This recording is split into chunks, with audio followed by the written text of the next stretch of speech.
Well then, guys, how you all doing? Hope you're all doing well. Monday. I know I've gone live a little bit early. I'm doing it just basically because I fancy watching that Croatia-Italy game, to be fair. I think that might be a bit of a tasty game, in all fairness. So yeah, got a few things I want to talk to you about today. We're going to do the Euro player watch like we did last week. The Copa America has also started, so we're going to touch on a few Liverpool players that have already played in that.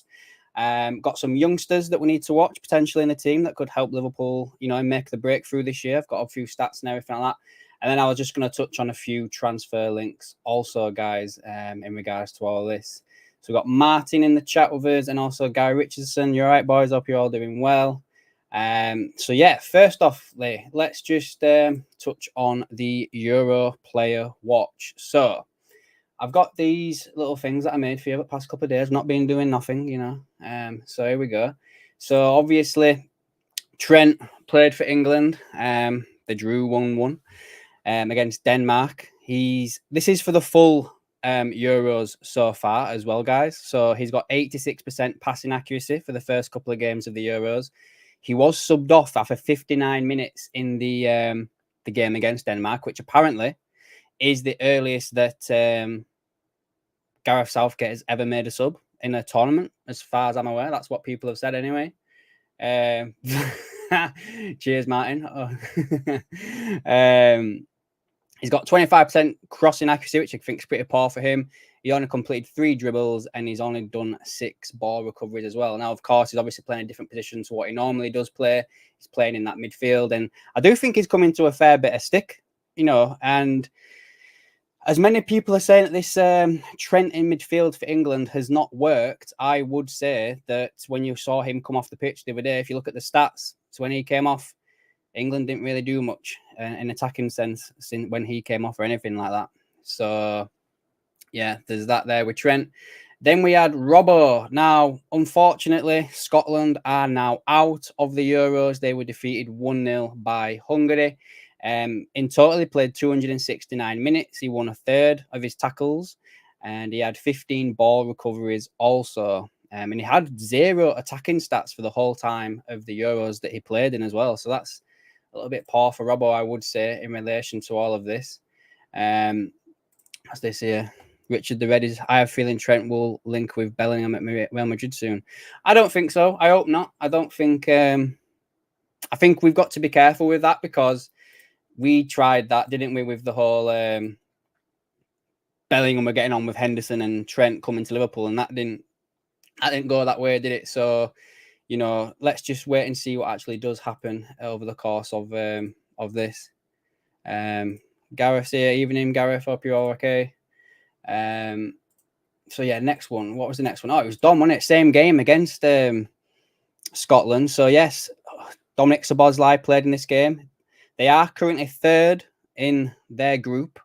Well, no, they finished third in their group, sorry, and they are the third best team because obviously the way the Euros are set up this year, I think 4 of the third best finished teams in the leagues, that makes sense, in the groups, also qualified to the next stage. So as if things stay as they are, then Dominic Szoboszlai will continue in the Euros. So he's played 270 minutes, 80% passing accuracy, 40% shooting accuracy, and he's got 1 assist as well out of 3 games. So not a shabby Euro, shall we say, but not lighting it on fire, pretty much like he did at Liverpool in his first season. I do want a bit more from him in the next season over the course of it. Anyway, let's have a look at this. Gary Richardson, he has been dropped. Yeah, I was going to touch on that, Gary, actually. I should have probably mentioned that in that first bit, to be fair, that the rumours are that Trent Alexander-Arnold is going to be dropped for the game tomorrow against Slovenia in place of Conor Gallagher. Now, I know this is not an England channel or anything like that, but for those of you that do care, for me, I'd be dropping a fair few players, and Trent would not be one of the first ones I'd be dropping. Harry Kane wouldn't be playing for me. Take him out of the team. He's dropping too deep. Probably move Phil Foden into a more of a central role and put someone else out on the wing, maybe like an Anthony Gordon or something like that. I probably would keep Trent on, in all fairness. Yeah, as if what's Gareth said here. Gareth said that he would put Trent at right back and Walker at centre back with Stones. Not a bad shout, to be fair, but I think that would be a bit harsh on that. Is it Mark Gay? I think he's had a decent tournament, in all fairness. The lad from Crystal Palace. I think that would be a little bit harsh to drop him. Who else have we got? We've got Virgil van Dijk. He's also played a couple of games. I think they play not tomorrow night, the night after, in all fairness. And the last game they played was 0-0 against France. They are currently top of that group. He's played both games, full minutes, 880 minutes, 91% passing accuracy, and 10 ball recoveries. There was one interesting stat that I didn't add to this, and that was basically that he hasn't won any of his duels, apparently. I don't know. Again, don't shoot me. I'm getting these stats off the UEFA site. So it's not me coming up with these stats. I'm just taking them off the official Euro site. They said that basically Van Dijk has not won any of his tackles so far in the tournament. Same team, we got Cody Gakpo, again, 0-0, currently top, played 171 minutes, so he has been subbed off a couple of times during the tournament. 73% passing accuracy, 5 shots, 60% accuracy with his shooting, and 1 goal so far in the tournament. I do think as well, guys, that I was saying this other day, actually, that I think that this tournament doesn't even really feel like the Euros is going on. Like, what do you think? Like, I don't even really think it's actually happening, in all fairness. What's this? What we got here? So Gareth reckons that we could play 4-2-3-1. Is that England? Yeah, I'm presuming that's England. The ref, Trent is not a midfielder. It may have worked in our favour, all of this, instead of Liverpool putting him there. We know now it doesn't work. I guess what he's doing is Trent normally, he swerves into midfield, doesn't he? He comes in off the right, from right back and comes in, whereas he doesn't really start there. So I guess it's a little bit different when you start in that position. Look at this godlight I've got going on here. I swear to God, I haven't set it up like this to make it look like I've, I'm on my way up. But that's a bit weird. I can't get rid of that. Never mind. What was I saying? Trent's normally playing in right back and, inverted into the midfield rather than starting in midfield. So I guess it takes a little bit of a different mentality, maybe different things you're supposed to do when you're playing that role. Like, I'm not too sure. This whole inverted right back situation is all a little bit new, isn't it? I think there's a few of them that have started doing it, like Pep Guardiola with John Stones and everything like that. Guy Richardson reckons England will finish second in their group. I think I've seen something, if I'm right. If England do finish second in their group, they play Germany next round, right?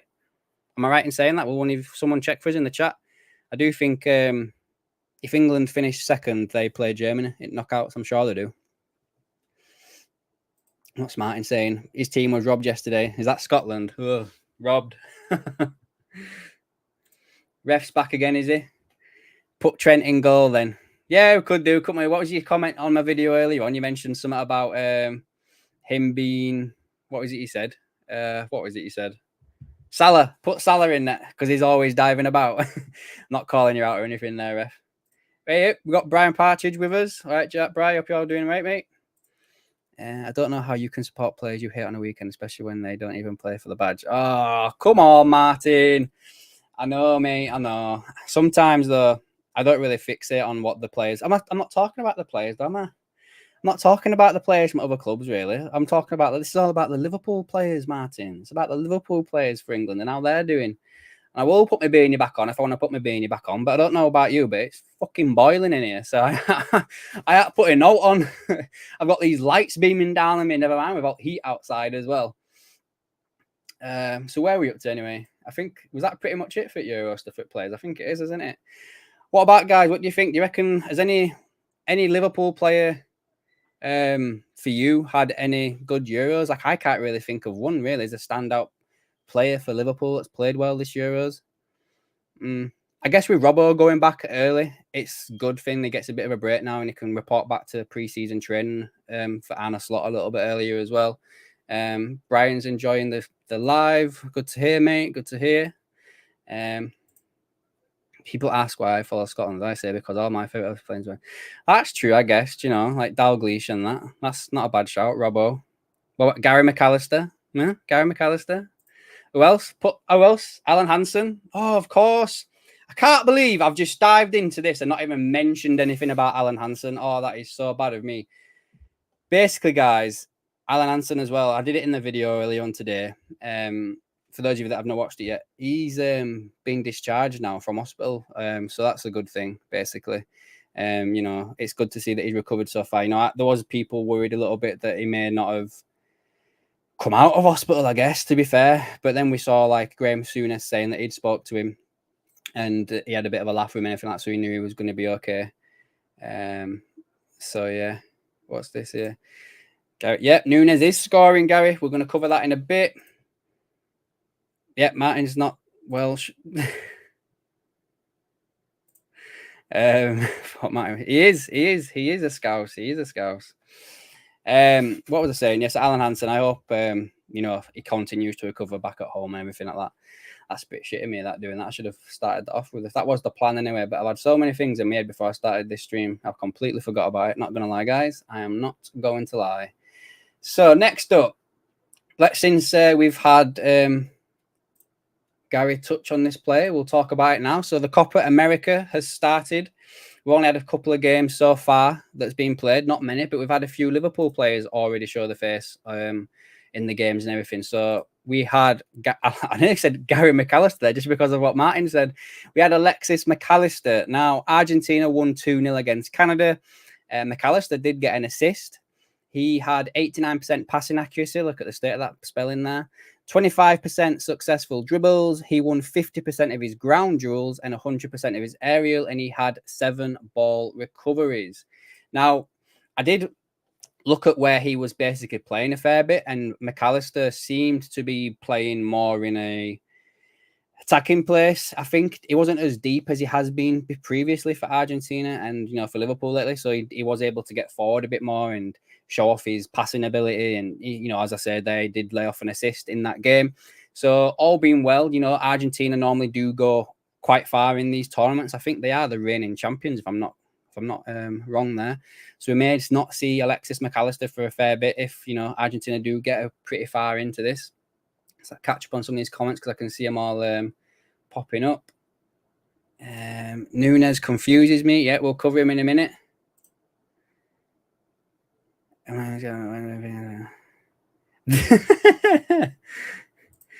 Soonish, yeah. Steve Nicol, yeah. What else were we doing? So what was the other players that there was there? The Nunes. So we've all spoke about him, so we're going to talk about him now. So Darwin Nunes has started scoring for Uruguay. I saw a stat earlier on that said his last 6 games for Liverpool, he hadn't scored at all. And that in his last 6 games for Uruguay, he'd scored 9. So Uruguay played in the early hours of this morning against Panama and they won 3-1.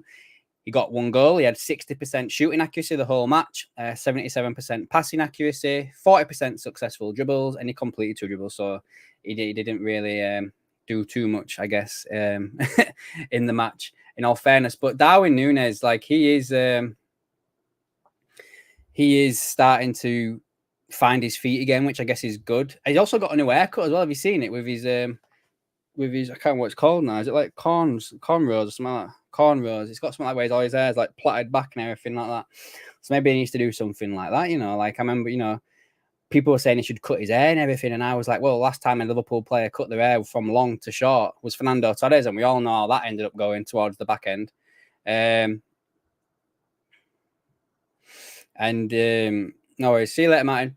And then, so what was I saying? Yeah, short hair. Fernando Torres, not too good. Darwin Nunes, if he cut his hair too short, would that make him better, or would it make him even bloody worse? I guess we don't really know. But I guess he's got this new haircut and he's doing well for Uruguay. Arne Slot has his hands full with Darwin Nunes. I mean, at the moment, I guess, how many people out there would, get rid of Darwin Nunes right now? I don't think there's many. I think Darwin Nunes would probably I'm sorry, I'm just reading people's comments as I'm talking. Maybe Liverpool should play their games in LA. He might score. Yeah, that's a good one. Sorry, guys, I should have said that one. Yeah, that's a good one. We got Guy Richardson reckons he will score 40 goals under Slotman. Paul Taylor, maybe a blessing in disguise. Klopp going and having a new start under a new manager. There's something there, and we all want him to succeed. I agree with that. Brian would sell him for the right money. Brian would sell him for the right money. I think that how much is the right money though, guys? We did spend nearly 100 million, was it euros? If it all comes off on Darwin Nunes, I think obviously right now it's probably around about 60, 70 million. But so how much would you take for Darwin Núñez if you were to get rid this year? And who would you replace him with? Like, how many number 9s out there is there that you could literally go out there and buy? I mean, there's Benjamin Sesko, who people are talking about, like an 18, 19 year. Is he even that old? Let's have a look, actually. How old is Benjamin Sesko now? Because I know that he's 21. Bloody hell, he's a lot. He's older than I thought he was. It must have been when I first heard of him then that he was a little bit younger than that. But his stats in the Bundesliga last year were 31 games, 14 goals and 2 assists. And he only started 50% of the games, completed 50% of the minutes available to him, and had a 21% goal participation. So that's not bad going. His contract expires in 2029, and his market value as of May is 50 million euros. So you're probably talking, what, 40 million pounds maybe? But I reckon he's got a buyout clause anyway in his contract. Because hasn't he also just recently signed a new deal? Yeah, he did that. It says it there. He's recently just signed a new deal the 12th of June. 2024, so I don't think he'll be going anywhere this year. So he's definitely not on the agenda of someone that Liverpool could go by. Who is there? What? Let's have a look what you've put here, guys. So Brian would sell him for 80 mil. Gary Richards would keep him and sell Jota. You know what, Gary? I was actually going to mention Jota. Do you know he's injured again? Apparently he's not trained with Portugal today ahead of their game. So I think Jota for me would be one who I would be looking to move on. Brian said here, the boy at Napoli, is that Osherman, the striker, or are you on about the winger? Is in that is it Cavill? I can't even pronounce his name. The lad who plays for Georgia. Are you talking about Osherman there, Brian? Ivan Toney, yeah, he's a Liverpool fan as well, isn't he? So I probably would give his all for the club. We got here. He's a Bon 3S32. I'm a Núñez fan, and he gets caught offside too much. Yeah, he does. He needs to work on that. 25 goals. Núñez is going nowhere. Striker. Yeah, so you probably talk about Osherman then, I reckon. Let's have a look at him. Let's have a look at what his stats are for this season that's just gone past. What's he called? Is it Victor? I can't even spell his name. Osherman. Yeah, I knew I'd not spelled that right. Try again, Adam. Search for club. I'm going to be here all day. Oh, there we go. Napoli. Let's have a look. Victor Osherman. There we go. So he's 25. He's got... What year is it? What year is it? He's got 2 years left on his deal as Victor Osherman. They're saying here that his market value is 100 million euros, and we all know that transfer market undervalue players. So if that's 100 million euros they're saying, which is probably about, 85, 90 million pounds, you're probably looking at 120, 130 million to buy him out right now. He signed his recent deal in December of last year. So, yeah, overall stats for last year. So you're looking at Serie A, Champions League, and the Italy Cup. 32 appearances, 17 goals and 4 assists, 33% goal participation. He only made 58% of the starting 11s. I wonder if he had an injury last year. Let's have a look. I found I can see everybody's injuries on here, guys, as well. So, yeah, he pulled a hamstring, it says here, in week 9, 21st of October. And he missed the next four Serie A games. And then he got suspended. And then he missed a fair few games there due to the African Cup of Nations. So I guess that's not that. So and then he didn't miss that one due to fitness. Then he was on the bench. And then he missed the second to last game of the season due to muscle fatigue. So I guess if you take away 1, 2, 3, 4, 5, 6 of his absences, then he would have probably started more games. So he's probably figures are probably a bit skewed because of the whole Africa Cup of Nations, in all fairness. He's been linked with Arsenal and Al Hilal in Saudi Arabia. It says here there's no mention of Liverpool, but I guess it's never too bad to keep an eye on him. I think maybe a little bit too expensive for Liverpool right now, but we'll have to wait and see, I guess, won't we? Let's have a look what you guys have been saying. Gareth said here, Napoli striker at Napoli plus cash. Turney, we need to sell Sauer now to get 100 million plus in and buy a new forward who I don't know. Maybe Tony, another British striker. Yeah, someone else has mentioned Ivan Tony. I think that was, is it Quingser? I can't pronounce your name, mate. So you know what I mean. Nunes plus cash. Out of our front three, Diaz, Nunes, and Salah, who you really think will be sold this summer? I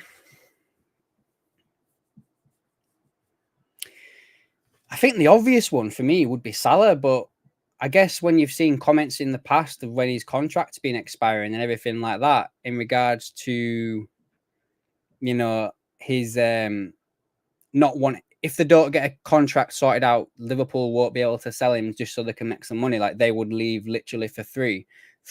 You know, said it wrong then. I'm still 50-50 on Salah right now. I don't think Nunes is going anywhere.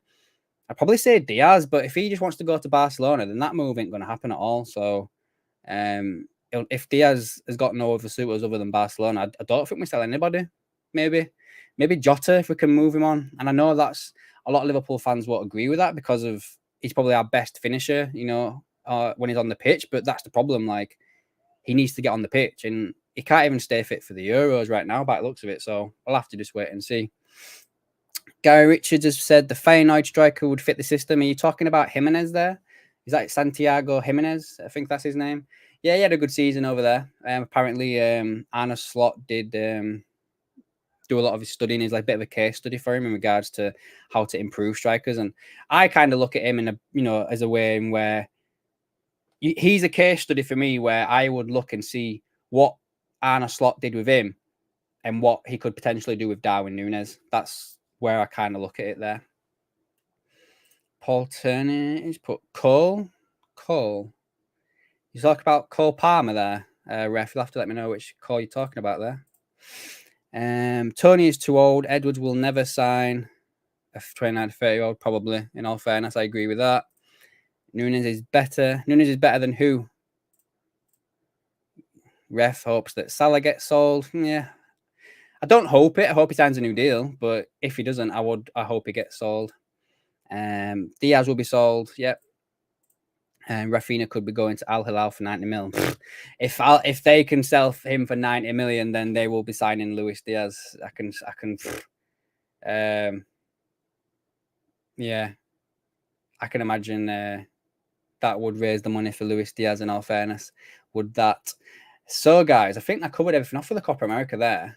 I'm pretty sure I did anyway. I don't think I've missed anything off. So what I wanted to do next was touch on some youngsters that Liverpool could potentially go for. Well, not go for, sorry. Youngsters in the squad that Liverpool could potentially use next year to help bolster the squad. Like, you know, players that could have a potential breakthrough year. Now, before I want you guys to put some comments down below. Like, I've picked one youngster per position. You know, I picked a keeper, a defender, a midfielder, and a forward who I think potentially could have a breakout year next year. If you guys could give me some ideas of you think who you potentially could see as a, you know, a youngster that could break through next year.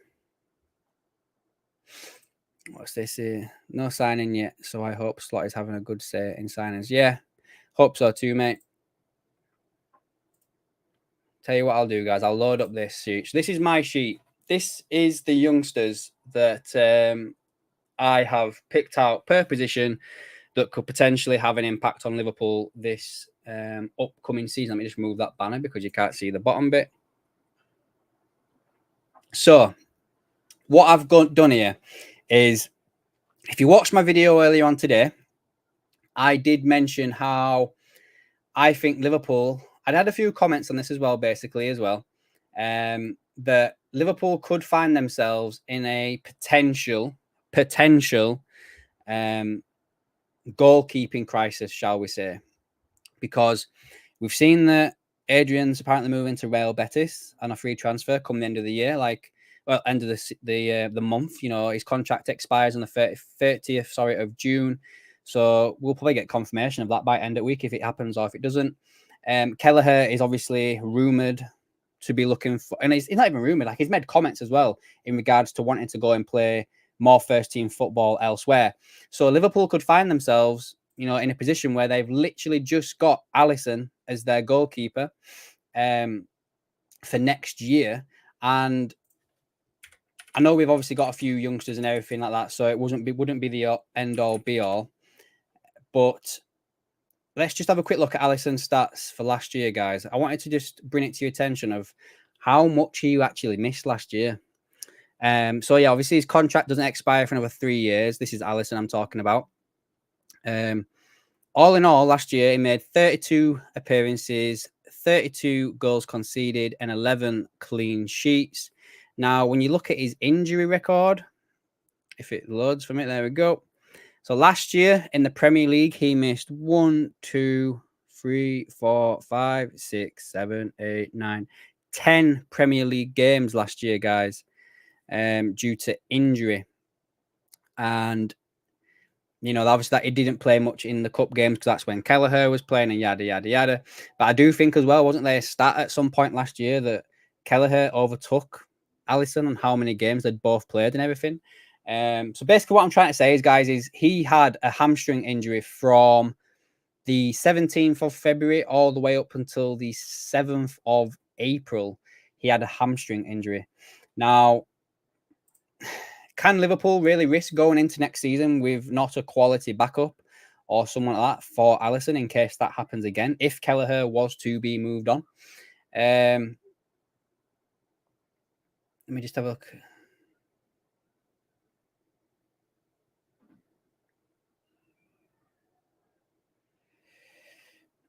Paul Turney, what's he said here? Trafford is best around and homegrown. Yeah, I think I've seen him linked with Newcastle, though. I think. He might have already gone to Newcastle. I'm not too sure about that. The X-Man. I mentioned De Gea's available on a free transfer. I did mention that. Toby, yep, get him called up. Get him called up. I think teams are waiting until after the 30th of June when they will go into a new financial year before spending money in transfer.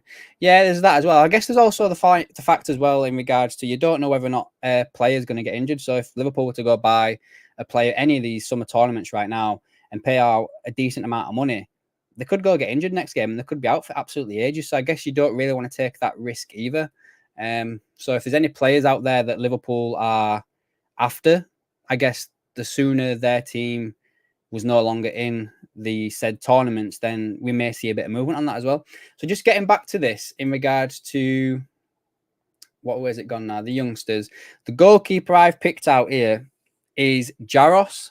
If that's how you pronounce his name, it might be Varos. I don't know how you pronounce J's in his language, but he is 22 years of age. Now, his contract does expire at the end of next season. So this time next year, his contract would be expiring. He went out on loan last year to an Austrian team and they won the Austrian Bundesliga. He made 21 appearances, conceded 20 goals and kept 7 clean sheets. Now, I don't know if you guys can see that at the bottom of the screen, but that's basically his percentiles and how he did stats-wise. So obviously, goalkeeper, 98% was defensive actions. You know, that should be high for all goalkeepers.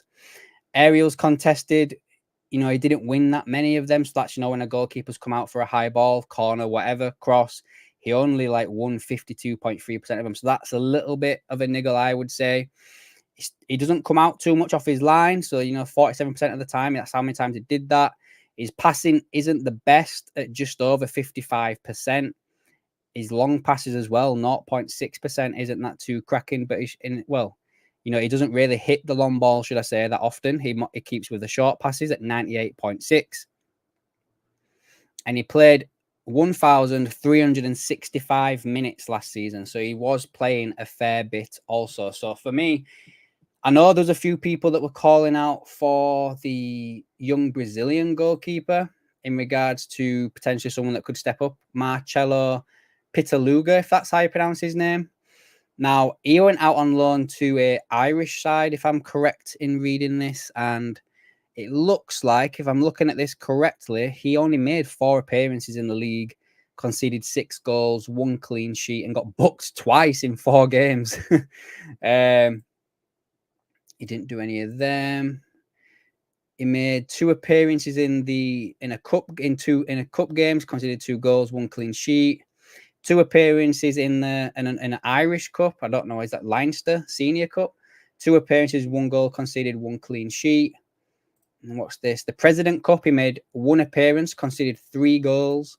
And then in the Premier League 2, so basically the reserve league, he made 5 appearances and conceded 5 goals. So for me, he's not really shown that he's got it, and he is a year younger than the lad I've just been talking about as well, also in regards to all of this. So for me, goalkeepers that Liverpool have actually got on hand right now, I would be going for Jaros as a potential guy to come in as a backup for Alisson if the needs be. We'll have to wait and see what happens there. So next up, guys, as well, obviously we all know that Joel Matip has left the club. There's been rumours about Joel Gomez potentially going on his way out. There's question marks over Kanate and his future, what he could potentially be doing. And, you know, we have seen this name pop up in the media a little bit. He's been linked to a move away. He had a pretty successful year over at Mainz. And I'm talking about Sepp van den Berg. Now, again, he's 22 years of age, same age as the goalkeeper. He made 36 appearances in the Bundesliga, scored 3 times, 9 yellow cards, 91% of the time he made the starting 11, and he completed 93% of the minutes available to him as well. Now, again, his percentiles at the top here. He completed 30% of his passes. He made forward passes 14.3% of the time. His progressive passes were 20.4. Defensive actions, 89.0. He won 59.4 of his defensive duels, 80.7% of his aerial duels, which is pretty good, to be fair. You got to think as well, like, Mainz were probably a team that weren't really doing too well last year, so they were probably defending a fair bit at the time as well. Progressive carries, so, you know, carrying the ball out from the back, like Joel Matip, 8.6. And he played 2,962 minutes last year. So he got a fair bit of experience all in all last year over at Mainz. So, you know, he's been linked to a move away back to Mainz and, you know, looking about 20 million for him. And he wasn't too keen on that fee that's been put on him. But for me, other than Kwanzaa, because Kwanzaa was the easy one. I think Kwanzaa is nailed down to be someone that plays next year for Liverpool, like nailed down to do it. But if Liverpool weren't going to go out and sign a centre-back, I think Sepp van den Berg would be the next one on the blocks that does step up. So you would have, say, let's just say now you'd have Van Dijk and Kanate as your 2 starters, and then your backups would be Kwanzaa and this Sepp van den Berg kid. You know, you'd also have Joe Gomez there as well, unless he stays to do what he kind of does. You know, if we move Trent into midfield, does Gomez become like a backup for Bradley? Or if we sell Shimikash, does he become the backup for Robbo, or does he take over Robbo's position? You know, it's all in all depends what happens, doesn't it, in regards to that. Martin Mason would get rid of Joe Gomez, but Gary Richards, he would keep him because he can play across the defence. I agree with that. Yeah, Gary will come across to Jadon Dans in a bit, to be fair. You'll see that one. The goalkeeper, Pintaluga, that I think I've just covered that lad off, in all fairness. In regards to that, he didn't have too much good stats, to be fair, in the Irish league compared to the other lads that played in the Austrian league. So, yeah, I do think that Sepp van den Berg could be someone that Liverpool does look at. Moving into midfield, guys. Now, we're talking again here about Tyler Morton. 21 years of age. I don't know why I've put him in the Blackburn kit, because I think he played the back end of the season at Hull City.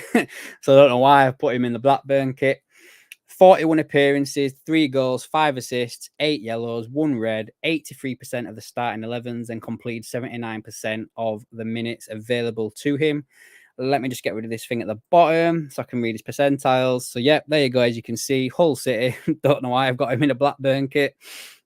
He won 49.1% of his duels, 49.3% defensive actions, progressive carries, 47%, 47.0. His forward passes, 57.2. Forward passes success rate, 78.5. Key passes in a game, guys, 84.1. That's pretty good. Progressive passes, 54.8. And he played 3,244 minutes last year. Now, I'm not going to lie, guys, reading that out right there and then, I'm quite impressed with that, to be fair, as a midfielder that could come in and help Liverpool, especially when they're thinking about trying to bring in Endo as like a backup or anything like that. Do you know what I mean? What's this? Gary Richards. Yep, Gary can play as a 6. Now, I did see something online again in regards to something to do with Tyler Morton. It was something to do with, let me get this right in my head now. He was, for his age group, the 3rd best at retaining the ball under pressure. And the only 2 like midfielders around the same age as him that were any better at him than that, and it was only by a very, very, very small margin, was Gavi, obviously at Barcelona, and a young lad at PSG whose name, I can't remember his name now.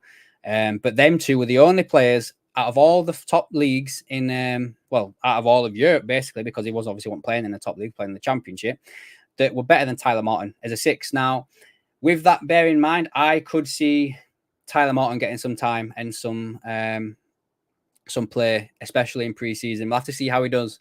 Maybe he's not exactly what Arne Slot would be after for a number 6, but judging by those numbers, for me, I don't really think you can go wrong with that. I think he would be pretty good, actually, to be fair. You got to give him, probably, would you start him over Endo?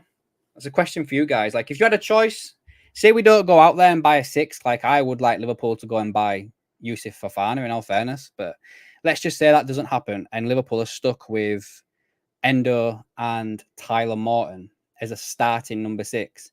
They're the only 2 choices you've got. You can't pick Alexis McAllister. You can't pick Trent. Out of the 2 of them, who would you guys pick as a starting number 6? Let's have a look what we've got going on here. Bry's not too sure about Morton. He's not seen enough of him. That's true. I don't think many Liverpool fans have seen much of him for Liverpool anyway. He's played a fair bit in the Championship by the looks of that. Martin says we need to go and get some Brighton scouts. I think every team could do with some Brighton scouts. Does Slot like young players? Yes, by the looks of it, he does like to play a lot of the younger lads, in all fairness. So, but yeah, for me, I guess right now you probably would go with Endo out of the 2 of them. But, you know, if you're kind of stuck with the I'm not sure, you know, guys, because I think Endo had peaks and troughs last year. He wasn't always on it, shall we say. I do think that he was a little bit hit and miss sometimes. So maybe you would put someone in like a Morton, a bit more, keep hold of the ball a bit better than Endo did. And then when you're playing teams that you just need to throw somebody in to win the ball back, you'd stick Endo in, I guess. Maybe that's how I'd do it in regards to them, if that's the 2 you had. And then finally, guys, moving on to the striking position, we've got Jayden Danns. Now, those stats there at the end are not for him, you know, what's the word I'm looking for here? In the Premier League or the Carabao Cup or anything like that. That's literally just for him in the old, what's his face? What's the thing? The Premier League 2, that's it. Premier League 2. That's all the reserves, like the youth league and everything. So he made 25 appearances in that, 19 goals and 4 assists. Because he never really played anything like that, I couldn't really see him, you know, can't really get his percentiles because he wasn't really involved in any of the other stuff. So I can't really see any of that in regards to that. And then he was probably the last one with that. What's this here from Gary Richards? If Morton's numbers are that good, play him. Exactly, Gary. If he's that good, you got to play him. You can't not play somebody if they're showing that they can be good, really, I'd say, anyway, in all fairness. So I am probably flying through this stream, it seems like, but it's because it's on by myself today, obviously. So it's just me talking, basically. So we're moving on to the transfers now, which is like the last part of the stream I wanted to talk about. And there was a few links that have been mentioned lately. And first off, we've obviously got Nico Williams. Now, he's a player that has been linked with Liverpool, I guess, on and off ever since the Euros started. Probably lazy journalism, in all fairness, in regards to all of that. I do think at the same time, then I would take Nico Williams as a player. Like, I really would. I do think that he is something that Liverpool could do with. The only thing that does hold me back about him is that he is a left winger, sorry. And we're very, very highly stocked in that regard. So if, say, for instance, we've been talking about Luis Diaz, if he was to move on, then I would go out and get Nico Williams. So you can see here, Athletic Bilbao's his club. He's 21 years of age. He plays the winger. His valuation is £49 million, which I think a lot of people have been seeing that he is about, what? Is it like 56, 59 million euros? Something like that? I can't remember. That's the thing I've seen around. 39 appearances, 8 goals, 19 assists. So we do need someone with a bit of end product. That's been one of my problems with the wingers that we've been playing lately, especially like, Luis Diaz and the likes. I do think that they've got no end product, and that was a big problem we had last year. And if we have someone like, say, Nico Williams that's able to turn as a provider for someone like a Darwin Núñez, then I do think that one's a bit of a winner for us there. He missed 7 league games, last year due to injury. He made 76% of the starting 11s and completed 67% of the minutes available to him. And he still managed to have a 31% goal participation, even though he didn't really play all the time and play all the match and every minute and everything else. That's really, really good, I'd say. Just a little bit under a third of all goals and assists that Athletic Bilbao had last year, he was involved with. And he was booked 7 times. So again, there, if you look at his percentiles, he does carry the ball very well. He's in the high 97.5s. His successful dribbles is 97.2%. His non-penalty goals is 57.5. So just over, half of his goals are non-penalty goals. His XG and assists is every 76.6, which is pretty good. Assists 97.7, key passes 85.7, offensive actions is 98 on the dot, which is really, really good. And he played 2,419 minutes last year. So, guys, what do you think? Do you think that there's anybody in this Nico Williams? Do you reckon there's anything in it? Would you guys be interested? So I'll catch up on some of these comments here, guys. Sorry about this. It's a bit harder when you're by yourself. Let's have a look. You play well with them. I have my eyes. In my eyes, Championship is better than the French League. Yeah, I agree with that. I'm doing good, mate. Are you doing okay? Are you all right, mate? I'm filled up. You're all right, mate? It's not beer, Gary. No, it's not beer. I don't drink beer. It gives me gas. I have to stick with spirits. Nico isn't for Brian. Is Dan's going to be better than Brewster? I would hope so. I would hope that, but then again, even if he's not, we managed to get a successful profit off of, oh my God, I sound like an FSG person there. If we managed, he got a lot of money for Brewster, that's all I'm trying to say, if we ended up moving on Jadon Dan's. And Matt Yanfield, Nico Williams is really talented and would love him at Liverpool. I would as well. For that price as well, guys, £49 million for a player that young, that successful, them stats, he's taken the Euros not by storm, but he's played well. And there was quite a funny moment when they played Italy, Spain, where obviously Nico Williams provided the cross for the own goal that was scored by the Italian player that I'm going to talk about next, who's also been linked with Liverpool. So that could be like a future partnership there in regards to them two. Have I seen Nico's wages? I have, Bri, and maybe that's why a lot of clubs are not going in for him, because I have heard and seen that this kid would want something north of 200k for Nico Williams, and 21-year-old, someone like that coming in for them demands. We didn't even give Sadio Mane or Mo Salah that type of money when they first joined Liverpool, so there is no chance that would happen in regards to that. And as well, you got to take into consideration signing a player from Athletic Bilbao is always difficult because they only use players from that region. So when they get a talent, you know, it's hard to move them on. Which, as in here, like Mighty Anfield has said here, who's better, Iñaki or Nico? Now, these guys obviously are brothers. And I did read something the other day that said that Liverpool did try to sign his brother as well about 9 years ago.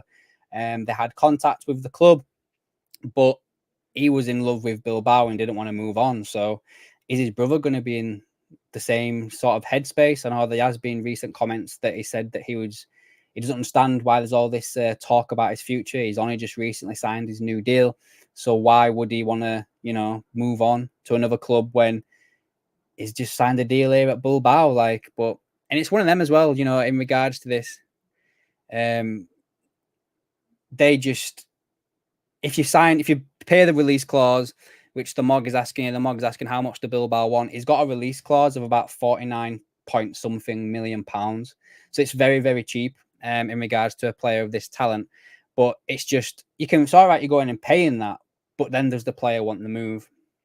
I think you've got to work that out as well. I didn't answer your question, Mike Anfield, anyway. I'm sorry. Tell you what we'll do. Let's have a look at Iñaki Williams' stats, shall we? Iñaki Williams. Is he still at Bilbao, isn't he? They both still play for Bilbao. So last year, Iñaki played 34 La Liga games, 12 goals and 3 assists. So I think he got more goals than his brother, but less assists. What was it overall? 14 goals, 5 assists, 39 games for Iñaki. He's 30 years of age now. There's no way Liverpool would sign him. You know, I don't think that'd ever happen. Nah. But I think if you would take him age on age, I would say that probably Nico is better. So, you know, as Nico at 21 compared to Iñaki at 21, I might be wrong here, but I think that Nico seems to be slightly better, in my opinion, anyway. He's getting 250k now, really? Yeah, that ain't happening, is it? And yeah, the MOG, Iñaki is too old. Yeah, he definitely is 100% too old right now for Liverpool. Who's this player? Gary Richards, Bakayoko scored more goals. They're playing different leagues though, don't they? And I would say that like the Eredivisie is a bit of an easier league compared to the La Liga. But let's have a look. Let's have a look. Sluddy's we've talked about Bakayoko before on this channel. I'm sure we have. Let's have a look what he did last year. So the same age, 21. In the Eredivisie last year, well, this is all in all. This is Champions League, Eredivisie, and the Euros. All the competitions last year. He played 49 games, 14 goals, 14 assists. And let's just have a quick look at Nico overalls. I don't think that may have not been all of Nico's overalls when I showed that earlier. 39 games, 8 goals, 98 it was. So yeah, Bakayoko's got more goals and assists overall. So maybe it's just the league though, isn't it? Again, different league types. What do you guys think? Do you reckon Eredivisie is comparable to the to La Liga? I don't think so. I don't think Iñaki had many caps for Spain when he was talking. Nah, I don't think so either. But again, at the time, Spain had a really good team then, didn't they? Got to go back, 9 years ago? You're talking Fernando Torres, David Villa, David Silva. They had a really, really good side back then, did Spain. So, yeah, that was probably a bit harder for him to get into that. But I do think, same age as well, everything like that, that Nico was a better player. Matty Anfield, Bakayoko is really good talent. I would bring him in as a backup to Salah. Yeah, not a bad shout. I do think that there's probably a few players that Liverpool probably looked at there in regards to a backup to Salah, you know. It all depends what you do with Harvey Elliott as well, doesn't it? You know, does he become more of a winger now, or does he stay as a midfielder? Does he stay as a midfielder? Like, and it all depends on what Slot does. Like, does Slot do the 4-2-3-1? So you'll have a number 10. Could Elliott and Szoboszlai be the number 10? Do you know? Something like that. If he plays 4-3-3, does Elliott stay in midfield? Because I don't think, in all fairness, that Elliott's got the pace to do anything out wide for Liverpool. I just don't think he has right now.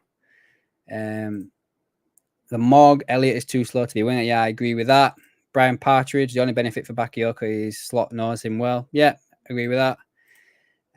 If Rafinha goes to Saudi and Diaz to Spain, then Nico on the left. Imagine Nico on left and Bakayoko on the right. Yeah, we'd have some pace, wouldn't we? We'd have some right pace if we had them lot. So yeah. Anyway, guys, moving on to the last player I want to talk about today, and it is Riccardo Calafori, if that's how you pronounce his name, and I just butchered my Italian accent there, so I apologise for that. So this lad has been linked on and off with Liverpool. I do think as well that there's something that I needed to check out actually as well. I'm sure there was something that someone sent me earlier on in regards to this player. Just bear with me a moment. I'm sure it was something to do with him that Bologna turning down his club. No, sorry, Juve turning down his Juve turning down what his club wanted. Basically, I'm sure it's something along them lines in regards to all of this. Let me just quickly look at that, guys. Sorry, I should have probably done this anyway. Do you know what I mean? What about it in all fairness? There we go. Let's have a quick look at this, shall we? So yeah, it says here, and this is from Gav. Gav always sends me stuff on here on Twitter to let me know about stuff just in case I've missed it. There's something here in regards to Bologna. No, that's not. That's the Jota one. Here we go. I found it. It says here that Juventus have closed interest in Riccardo Calafori upon learning Bologna's asking price for the centre back. Okay, so get back to this. So he plays for Bologna, age 22, centre back, valuation 25 to 30 million pounds. Interested clubs are Man City, Juventus, and Tottenham. Last season, 39 appearances, 2 goals, 5 assists. He didn't miss one single league game due to injury. He started 72% of the completed 72% of the minutes available to him. 13% of, including in the goal participation for Bologna last year, and only got booked 4 times. Pass completed is in the top 84.6%. He's 76.8% of forward passes, progressive passes 37.1, defensive actions 87.7. He won 55.3% of his defensive duels and 90.6% aerial. Progressive carries 91.4 percentile, so he's pretty high on that, guys. In regards to that, he's one of the best, I'd say. Well, he's close to being one of the best centre backs in regards to that. And he played 2,540 minutes for Bologna last year.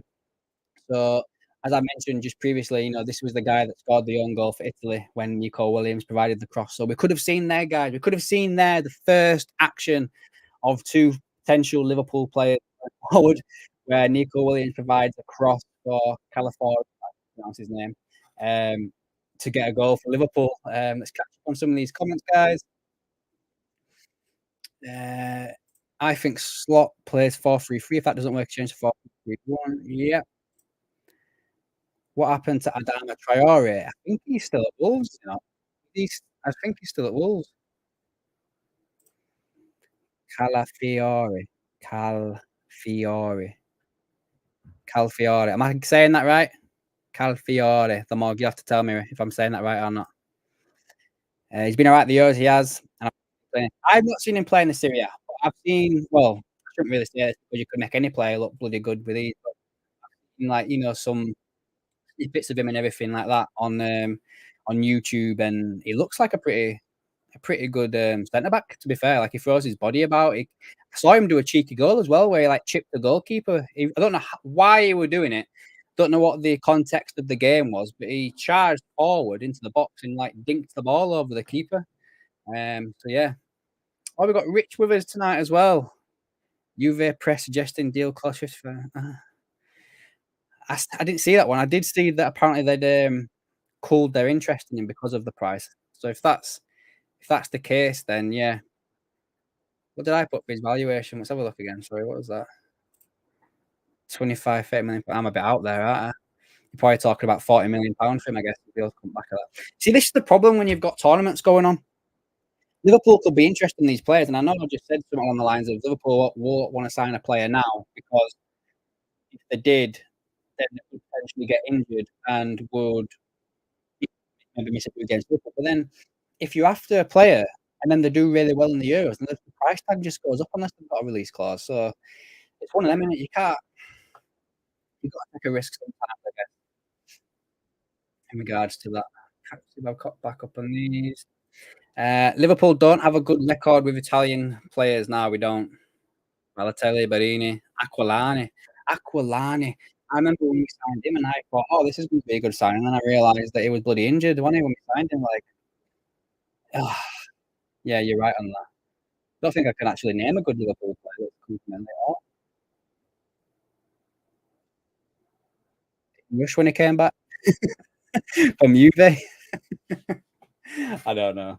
Um,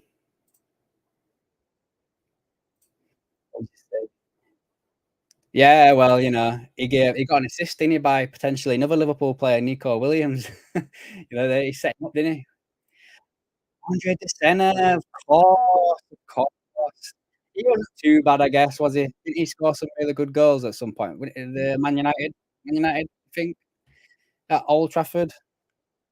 I think, am I correct in that? Am I right in what I'm saying there? Did he score against Man United at Old Trafford when we wore the white kit? Or was it the grey kit? Sorry, the grey kit. Yeah, Barini, Pants. One of Brendan Rodgers' first signing, I think he was. Balotelli. Brendan Rodgers saying, "I can categorically tell you we will not be signing Balotelli," and then he signed next day or something. As far as telling yeah, he probably was. He probably actually was. We're probably the best player that played for Liverpool that came from Italy and all. Um, I think, guys, in all fairness, I think that's pretty much it. What I wanted to cover off today. I found the stats and everything interesting to go over. I kind of like doing it, when I put all together and everything. Um, yes, sure, no, he did. The great kit, yes, I thought so. I thought it was Aquilani, what a shocking player he was. Well, not a player, but I don't even know why that deal went through if he was so badly injured. Do you know what I mean? It's one of them, isn't it? But yeah, I think that's pretty much it, guys, for today. I think I've covered everything I wanted to really talk about. Hopefully next week I can have the boys back if they're interested in coming on. See what happens with that. If not, I'll be back again, probably obviously talking about everything that pops up in the news as always. I hope you all liked the stream tonight, guys. If you do have any last minute questions you want me to go over, any plays you want to look at, just drop it in the chat right now. Gary Richardson, audio's going up and down. It's probably because I keep moving backwards and forwards. That's probably what it is there, Shano. Thanks for heads up, though. No one's mentioned it previous. Thanks for that. Yeah, no worries. Um, come back next Monday. We'll be here 7:15. Well, I started a little bit early today because I wanted to watch football. I think it's literally just kicked off, to be fair. But yeah, that's going to be my start early today. Good man at my Anfield. See you then, mate. Balotelli did okay for a season. You know what, Rich T? Let's have a look. Let's have a look at Balotelli. What he did at Liverpool, shall we? Where is that? See, he's still even playing. I'm not sure if he still plays football. In all fairness, he does. He still plays. 33 years of age. He's still getting red carded. Where does he play? Where's that? Is that Turkey? Let's have a look at his stats then at Liverpool. If I can load it all up here. Um, what year was it he came to Liverpool? It wasn't back then, surely. Was it before then? 2019? Before then, it definitely was. Like 2014, 15 maybe? Here we go. Do you know, I didn't even look 2020 actually. When did he sign for Liverpool? Quick check chat before someone said it.